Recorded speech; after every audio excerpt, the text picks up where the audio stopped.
A paz de nosso Senhor Jesus Cristo, aos prezados irmãos, aos ouvintes da Palavra de Deus. Estou alegre de estar aqui com os irmãos neste domingo, 4 de setembro de 2022, uma data festiva para a nossa igreja, a Igreja Evangélica Vida Frutífera. Foi fundada no dia 5 de setembro de 2004. Portanto, estamos completando 18 anos, a maioridade. Graças a Deus, que Deus tem nos conduzido até agora. Muitos irmãos que estiveram ali naquele primeiro culto ainda continuam conosco para a glória de Deus. Hoje continuamos os nossos estudos da Escola Bíblica Dominical neste terceiro trimestre de 2022. Estamos estudando sobre os ataques contra a Igreja de Cristo e hoje, na lição de número 10, nós vamos ver mais um desses ataques, a sutileza contra a prática da mordomia cristã. A sutileza contra a prática da mordomia cristã. O texto bíblico básico da nossa meditação de hoje está lá no livro de Gênesis, o primeiro livro da Bíblia, no capítulo 14, nos versos 18 a 20, que diz assim a palavra de Deus. E Melquisedeque, rei de Salém, trouxe pão e vinho, e este era sacerdote do Deus Altíssimo. E abençoou e disse, bendito seja Abraão do Deus Altíssimo, o possuidor dos céus e da terra. E bendito seja o Deus Altíssimo que entregou os teus inimigos nas tuas mãos e deu-lhe o dízimo de tudo. Vamos agradecer ao Senhor por esta oportunidade de estarmos aqui meditando neste assunto tão importante que é a mordomia cristã. Senhor, meu Deus, aqui estamos diante da Tua palavra, Senhor, pedimos da Tua graça, que o Teu Espírito possa estar nos orientando, dando entendimento ao nosso coração, Senhor. Para isso precisamos da Tua sabedoria, Senhor. É o que te pedimos em nome de Jesus. Amém. A pergunta que devemos responder na lição de hoje é: qual é o poder que o dinheiro está exercendo na minha vida? Precisamos examinar o nosso coração em relação a isso. Temos que entender melhor essa doutrina esquecida na igreja, a doutrina da mordomia cristã. Quando eu era ainda jovem, iniciando na fé, essa doutrina da mordomia cristã fazia parte do nosso cotidiano de estudo da Palavra de Deus. Hoje já se passaram quase 40 anos disso e eu não vejo muitos estudos a respeito. O que é a mordomia cristã? No mundo antigo, no mundo em que a Bíblia Sagrada foi escrita, a figura do mordomo era aquele que era responsável por zelar de todas as propriedades enquanto o senhor estivesse fora. Por exemplo, José, quando chegou no Egito, ele foi para a casa de Potifar e Potifar o colocou como mordomo das suas coisas. Quando Potifar viajava, era José que cuidava dos seus negócios. Então, por isso surge essa doutrina, a mordomia cristã, que é a responsabilidade de cada cristão em relação à administração dos bens espirituais e materiais outorgados por Deus a ele. A Bíblia diz claramente que somos mordomos, ou seja, a igreja é mordoma de Deus nesta terra. O Salmo 24:1 diz assim: do Senhor é a terra e a sua plenitude, o mundo e aqueles que nele habitam. Ou seja, essa terra que vivemos, o mundo que vivemos, todas as coisas que existem no mundo pertencem a Deus. Salmo 8, os versículos 3 a 8 diz assim: quando vejo teus céus, obra dos teus dedos, a lua e as estrelas que preparastes, que é o homem mortal para que te lembres dele? E o filho do homem para que o visites? Contudo, pouco menor o fizeste do que os anjos, e de glória e de honra o coroaste. Fazes com que ele tenha domínio sobre as obras das tuas mãos, tudo pusestes debaixo dos teus pés, todas as ovelhas e bois, assim como os animais do campo, as aves do céu e os peixes do mar, e tudo o que passa pela vereda dos mares. Então, a Bíblia nos revela que tudo é de Deus. No princípio, criou Deus os céus e a terra. Colocou o homem no jardim do Éden para o cuidar. Então, Deus nos fez responsáveis por tudo o que Ele colocou na terra. Então, nós temos uma responsabilidade de usufruirmos com sabedoria daquilo que Deus nos deu, e sabendo que um dia vamos prestar contas a Deus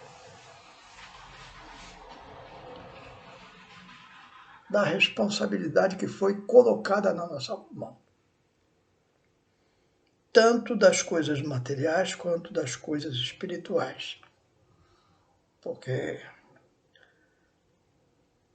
recebemos dons da parte do Senhor para administrá-los.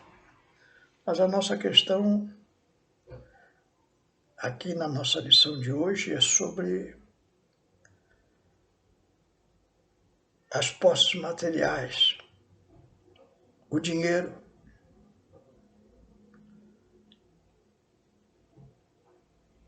E o dinheiro tem um grande poder. O dinheiro, na sociedade moderna, diz Thomas Merton, usurpou diabolicamente o papel que o Espírito Santo deve exercer na igreja.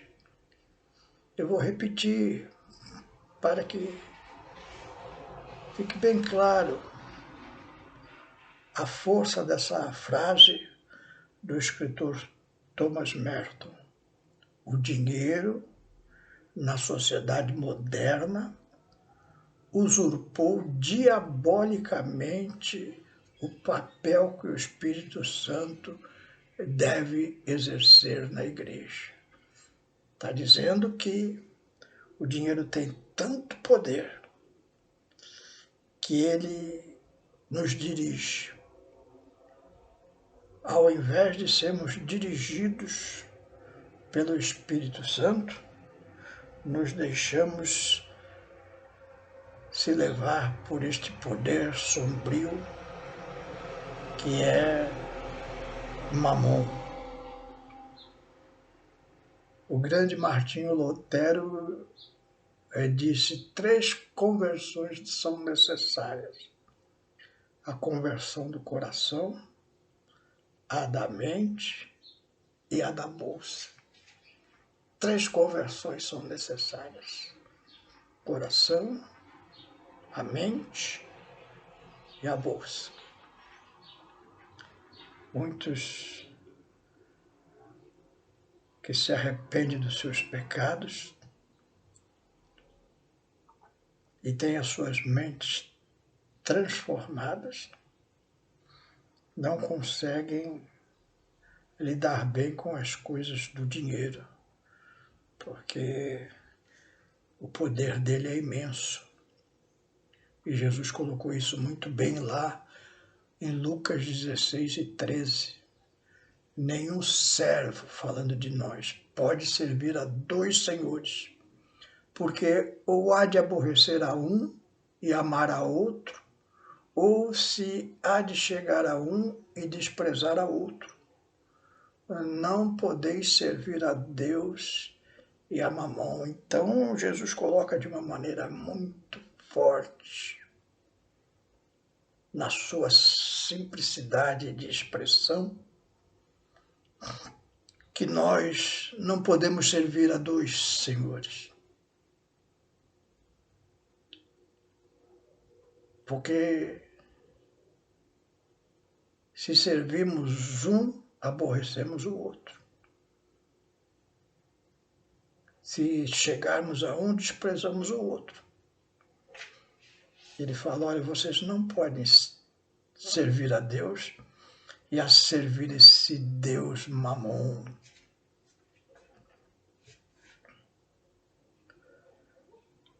Nós já falamos recentemente sobre a força do poder monetário nas pessoas. Uma força espiritual muito grande. Mas e como Jesus coloca isso através de uma parábola, o mordomo infiel. E ali ele nos coloca na situação de usarmos as riquezas da injustiça, ou seja, o dinheiro é colocado no mundo por causa da desigualdade, ele é criado quando os homens começam a querer ter mais do que os outros, e aí se inicia esse sistema monetário que conhecemos hoje, como havia uma deusa, a Elis Moneta, em que em Roma, quando as moedas eram cunhadas com o retrato do imperador, elas iam para este templo de Aelis Moneta serem oferecidos àquela deusa para que revertessem bênção para o Império Romano. A questão é que nós precisamos do dinheiro hoje. O mundo está dividido nesta questão. Nós estamos no mundo em que as forças malignas operam e, portanto, há grande desigualdade e, portanto, há necessidade do uso do dinheiro, há necessidade de um sistema financeiro mundial. E o crente ainda não foi tirado deste mundo e tem que conviver neste mundo com todas essas injustiças. E aí surge uma questão muito forte para o crente: o dinheiro é bênção ou é maldição? A resposta é: depende. A Bíblia nos ensina a usá-lo como bênção. O profeta Malaquias, capítulo 3, verso 10, versículo tão controverso nos meios religiosos, não deveria ser, porque a palavra de Deus é muito clara. O profeta Malaquias diz assim, citando a palavra do Senhor: trazei todos os dízimos à casa do tesouro, para que haja mantimento na minha casa.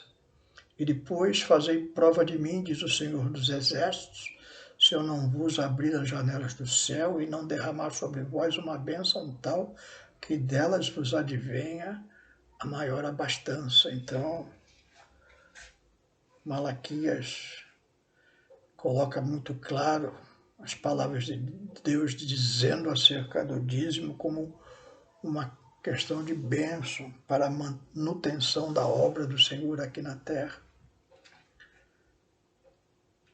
E o apóstolo Paulo vai mais além, ele fala assim em 2 Coríntios 9, 7, cada um contribua segundo propôs no seu coração, não com tristeza ou por necessidade, porque Deus ama ao que dá com alegria. Então, não dizimamos apenas para sermos abençoados, mas dizimamos e contribuímos para a obra de Deus, para também sermos bênção para aqueles que nos rodeiam e usar a moeda deste mundo subversiente à obra de Deus. Agora, o tema da nossa lição fala sobre a sutileza contra a prática da mordomia cristã. Então, mesmo dentro da igreja, se levantam doutrinas contrárias a esta prática tão simples de fazer com que as suas posses materiais sejam uma benção, desde que você tenha consciência que elas foram colocadas por Deus na sua mão para você administrar. Então, alguns questionam: o dízimo não é uma exigência bíblica para os dias atuais. Então, uma doutrina corrente nos meios cristãos é que o dízimo não é uma exigência bíblica para os dias atuais. Olha, o dízimo foi coisa lá do passado, debaixo da lei. E aí usam a epístola de Paulo aos Gálatas, principalmente no capítulo 3, versículos 3 a 5, que diz assim: sois vós tão insensatos que, tendo começado pelo Espírito, acabais agora pela carne? Será em vão que tenhais padecido tanto, se isso também foi em vão?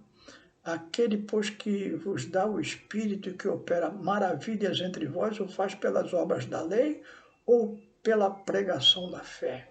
Então,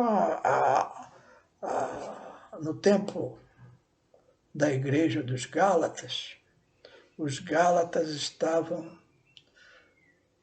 servindo ao Senhor, mas ao mesmo tempo, dentro da igreja, apareciam os doutrinadores que diziam assim, nós temos que seguir também a lei de Moisés, fazer os sacrifícios no templo, dízimo e todos aqueles rituais do tempo da lei. E aí o apóstolo Paulo ele se opõe ferozmente contra esta doutrina, porque esta doutrina ela era contrária à pregação da fé, ou seja, nós somos salvos pela fé na obra redentora de nosso Senhor e Salvador Jesus Cristo. O sangue de Jesus, não o sangue de bodes e cordeiro, nos salva de todo pecado. Então Paulo fala, vocês não devem mais praticar a circuncisão, sacrifício de animais, esses rituais do Antigo Testamento, da Antiga Aliança, melhor dizendo, porque em Cristo nós somos nova criatura. E a nossa salvação vem mediante a fé. Porém,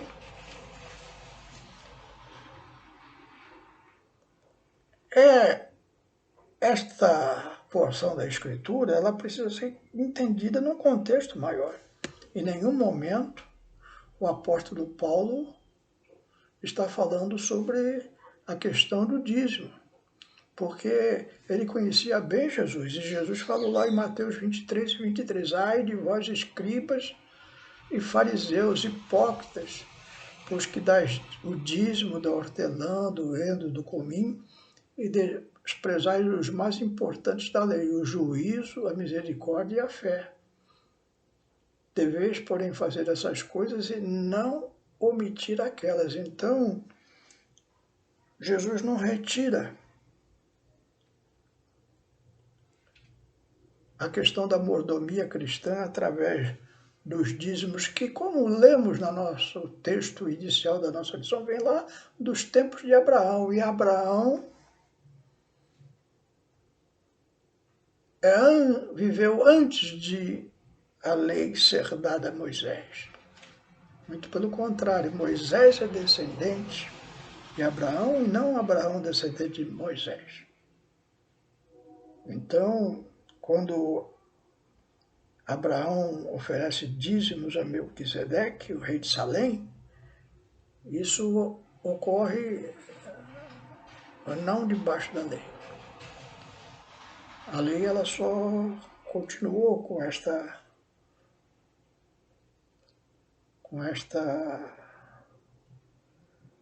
instrução, como nós vemos lá, por exemplo, como lemos aqui em Malaquias 3:10. E agora, debaixo da graça, a lei é retirada, serviu de aio, serviu de condutora, mas essas coisas, como o dízimo, continuaram vivas, como explica o nosso Senhor Jesus Cristo. A doutrina é clara, então aqueles que ensinam que a igreja não deve dar dízimo está simplesmente desconsiderando a palavra de Deus como um todo e, no fundo, está adorando a Mamon, ou seja, amando mais as riquezas do que amando a Deus. Não vou dar a Deus, não vou devolver a Deus aquilo que Ele me deixou para administrar. E a Bíblia deixa bem claro que isso é um pecado de avareza. Uma outra doutrina também que se insurge contra a mordomia cristã é a doutrina da prosperidade, que aí é o contrário, é uma tentativa de conciliar a ambição do dinheiro e a doutrina bíblica do dízimo. Nessa doutrina, o dinheiro é um investimento para obter mais dinheiro. Então, eu quero que os irmãos entendam bem qual é o que está por trás do dízimo na Bíblia? Por trás do dízimo na Bíblia estão duas coisas. Primeiro,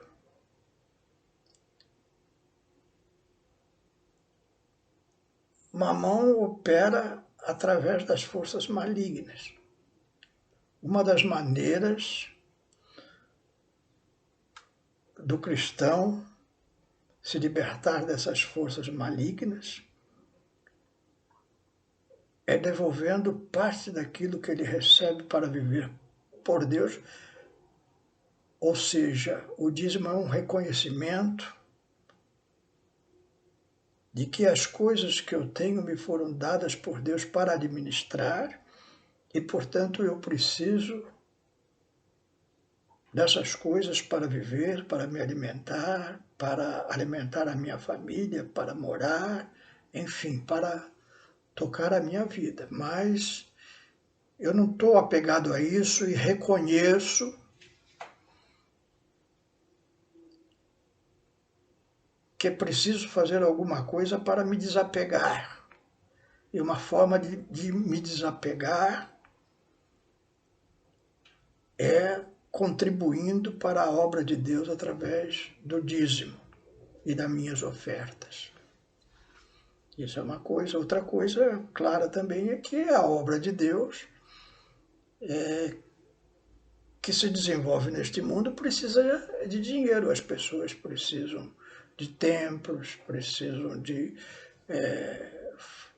fazer divulgação da palavra de Deus. Isso são coisas compradas neste mundo. Os obreiros do Senhor precisam de um salário. Todas essas coisas estão envolvidas na contribuição do cristão.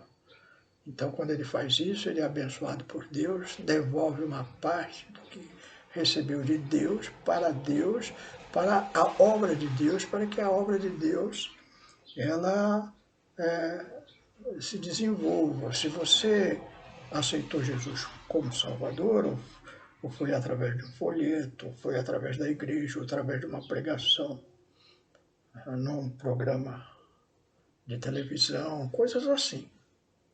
Coisas que foram possíveis graças à contribuição de outros irmãos que se preocuparam com a obra do Senhor.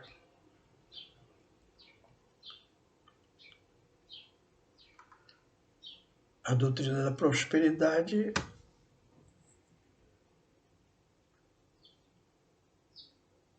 quer obter mais dinheiro, então ela usa o dízimo como um meio de obter mais dinheiro. Se você dizimar, se você contribuir, Deus vai multiplicar. Não é que isso não está na palavra de Deus, está, mas não é para isso que você contribui.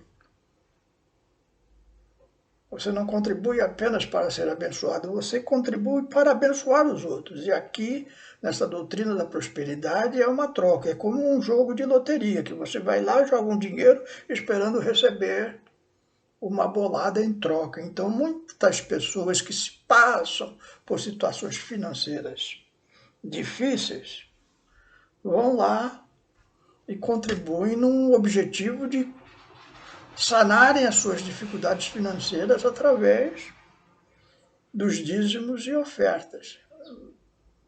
Esse não é o objetivo. Então, essa doutrina da prosperidade contraria a palavra de Deus. Lá em Mateus 16, 19 e 21, diz assim, não ajunteis, palavras de Jesus, não ajunteis tesouro na terra, onde a traça e a ferrugem tudo consome, onde os ladrões minam e roubam, mas ajuntai tesouros no céu, onde nem a traça nem a ferrugem consome, onde os ladrões não minam nem roubam, porque onde estiver o vosso tesouro, aí estará também o vosso coração.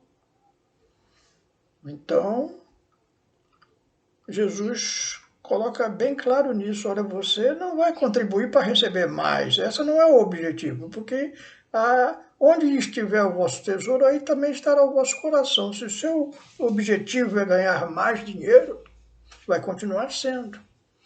E aí Voltamos àquela passagem anterior, onde Jesus fala, olha, você não pode servir a dois senhores.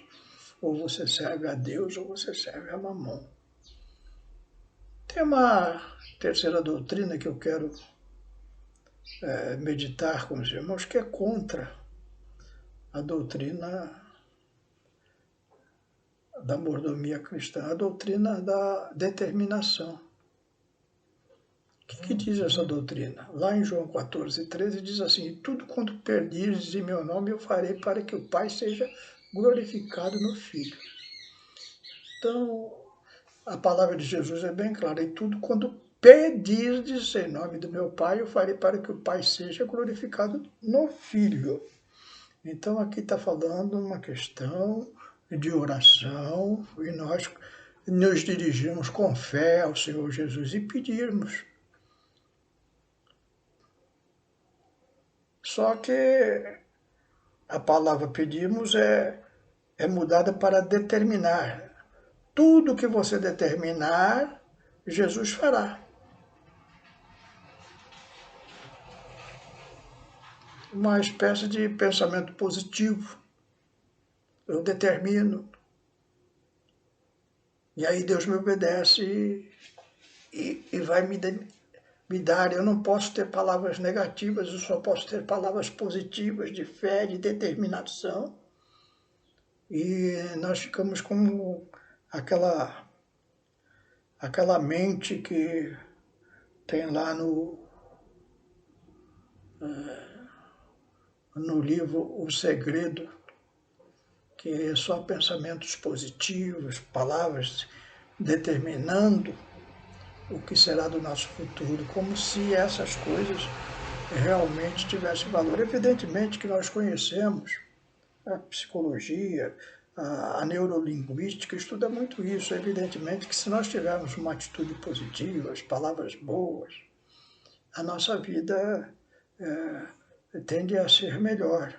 Mas isso não significa que nós conseguimos o tempo todo vivermos de forma tão maravilhosa assim. A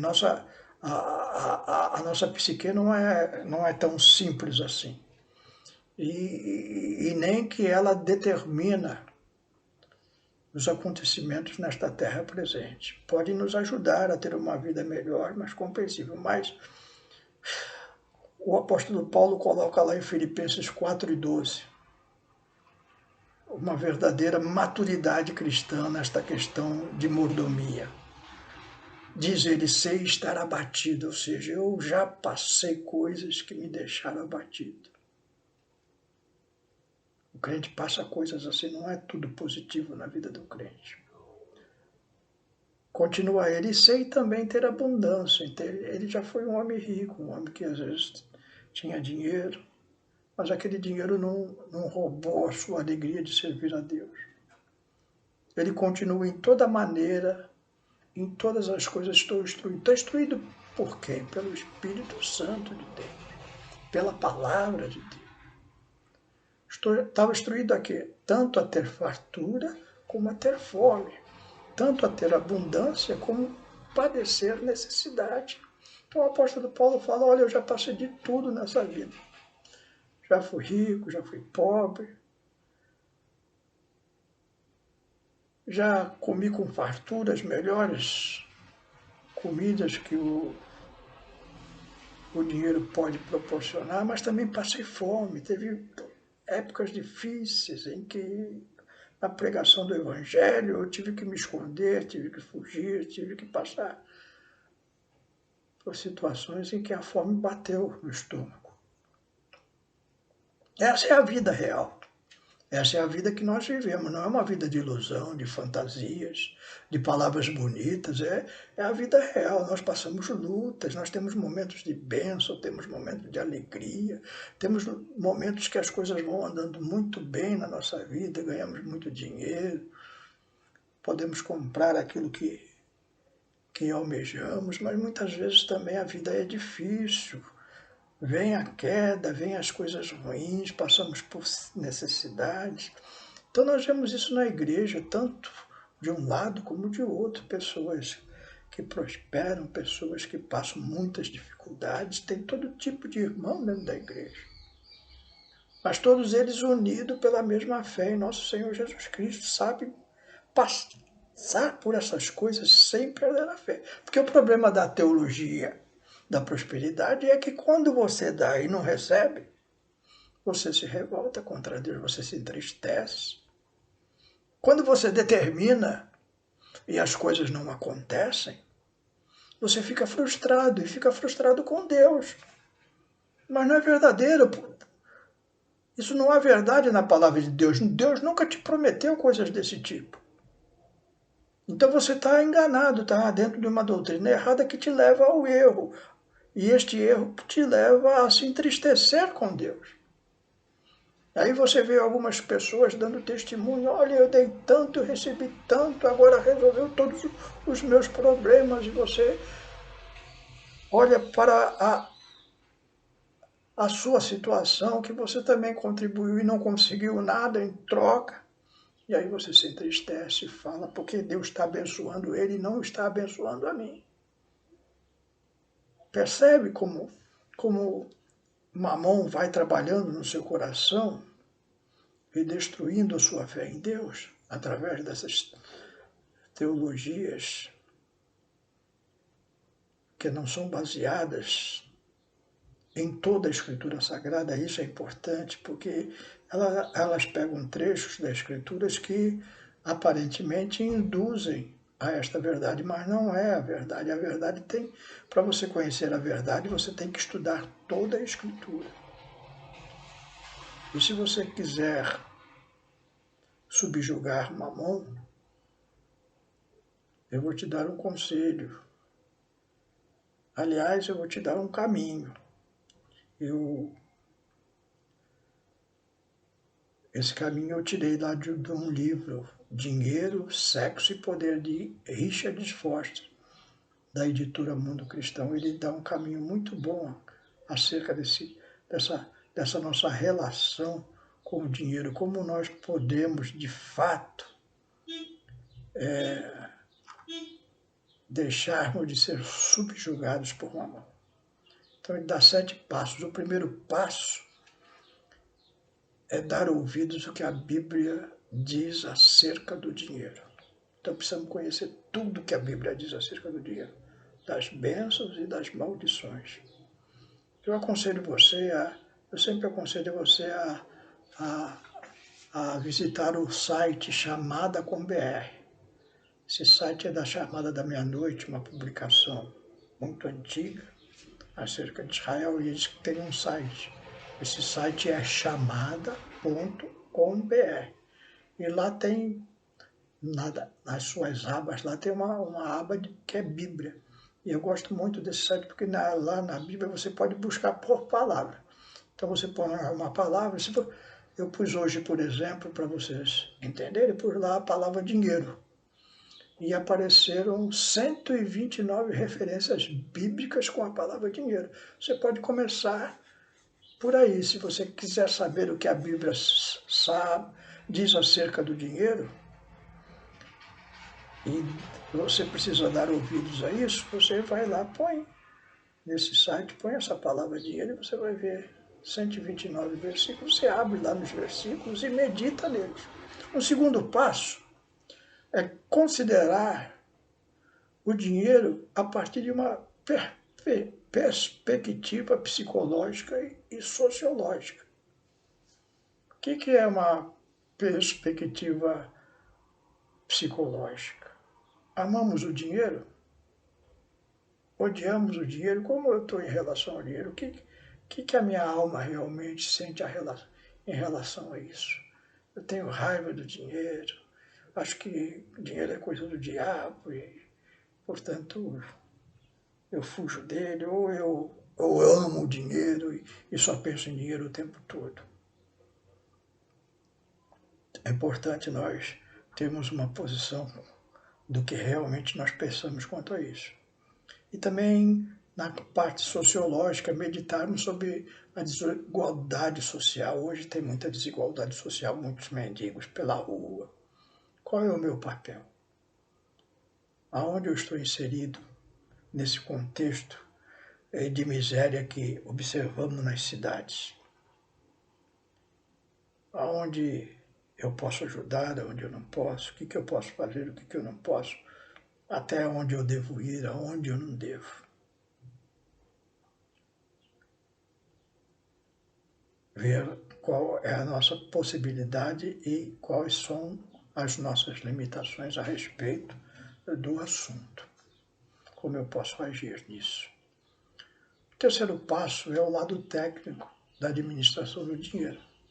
Então, eu vou planejar o meu orçamento.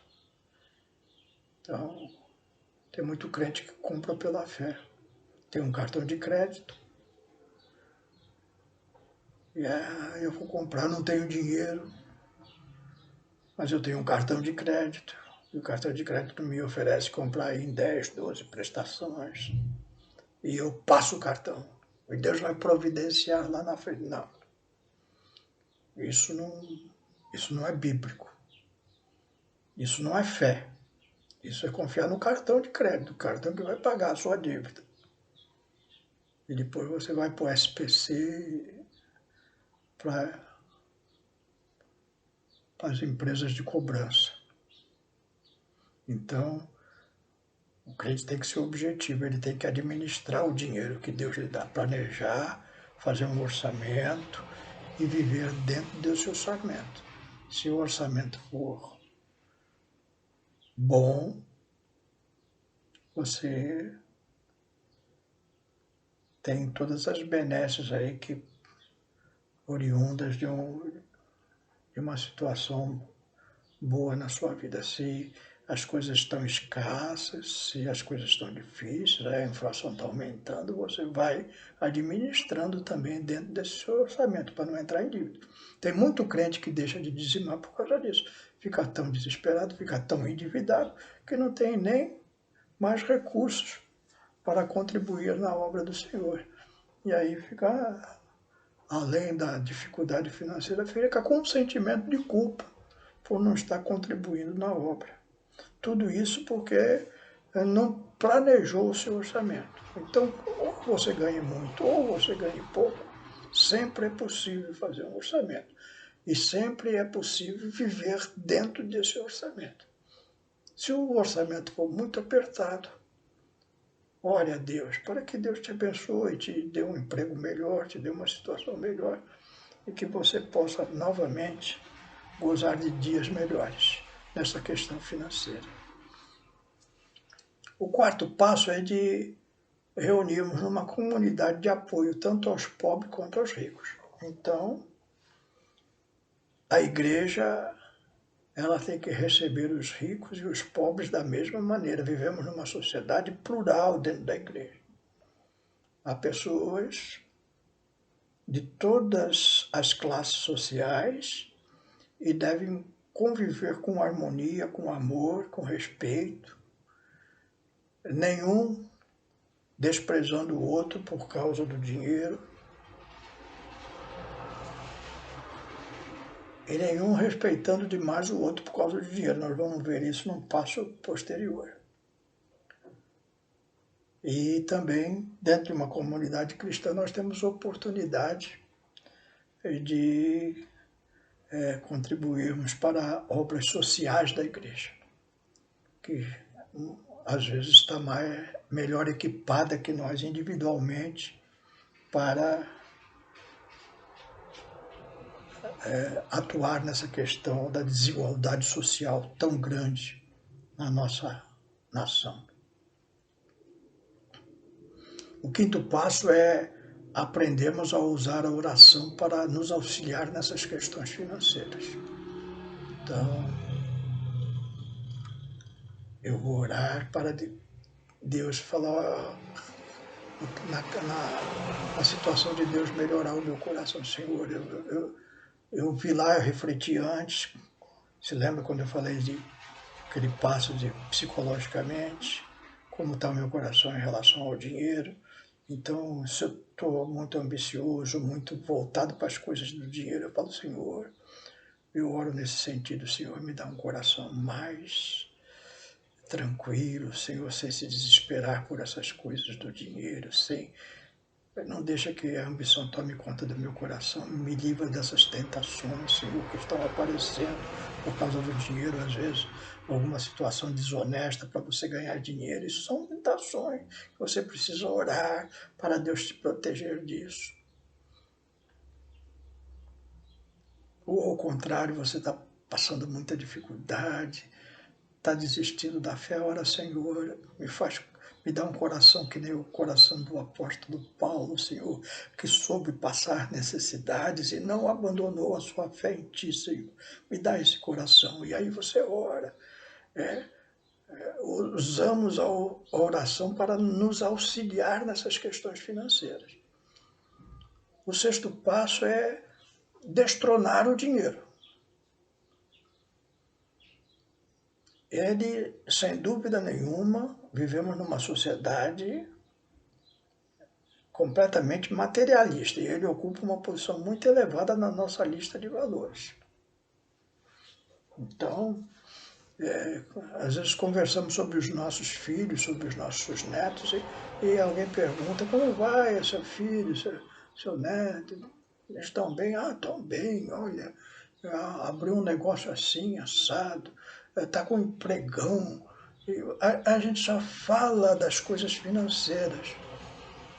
É difícil alguém falar assim: não, o meu filho é uma bênção, continua servindo ao Senhor com amor, com dedicação, com alegria. Não, nós falamos das coisas materiais para as pessoas quando nos perguntam acerca dos nossos descendentes. Porque o dinheiro ainda está no trono do nosso coração, ele ocupa uma posição muito elevada. Então, na sociedade nós vemos isso. Agora nós vamos aí em outubro, votarmos para presidente da República, e aí tem muitos comentários nas redes sociais, na televisão, nos jornais, acerca do que levam as pessoas a tomarem a sua posição, não é? Em relação ao voto. E o que os comentaristas políticos dizem constantemente, não só nesta eleição, mas em muitas eleições que eu já escutei, é que a posição financeira do país é que determina quem vai ser o presidente da República ou não. Se o país vai bem,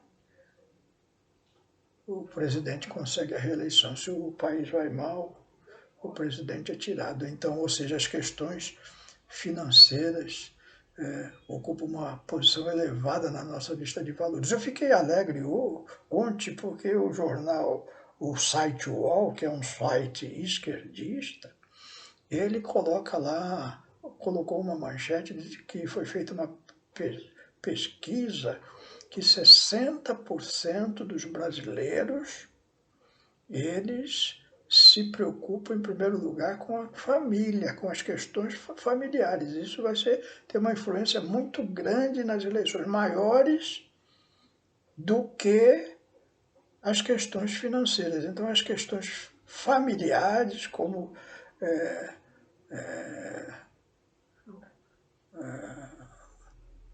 legislações contra o aborto, a preservação da família,